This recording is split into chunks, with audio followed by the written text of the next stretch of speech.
DO గారు చర్యలు తీసుకుంటున్నారు. ఇది ఈరోజు జరిగిన ఇన్స్పెక్షన్ యొక్క.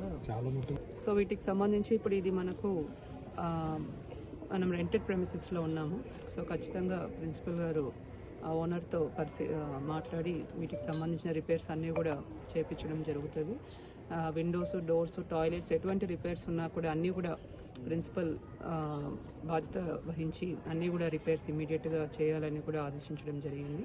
మనం రీసెంట్గా అన్ని గురుకులాల ప్రిన్సిపల్స్, కేజీబీవీ సెక్టర్ ఆఫీసర్స్ అందరినీ కూడా పిలిచి వారికి నిర్వహణ ఏ విధంగా ఉండాలి, ఒక గురుకులం కానీ, కేజీబీవీ కానీ, రెసిడెన్షియల్ స్కూల్ కానీ ప్రెమిసెస్ అన్ని నీట్గా ఉంచుకుంటూ store, kitchen, dining hall, toilets అన్నీ కూడా రిపేర్స్ చేయించుకొని నీట్గా ఏర్పాటు చేసుకోవాలని కూడా అందరికీ ఆదేశాలు ఇవ్వడం జరిగింది.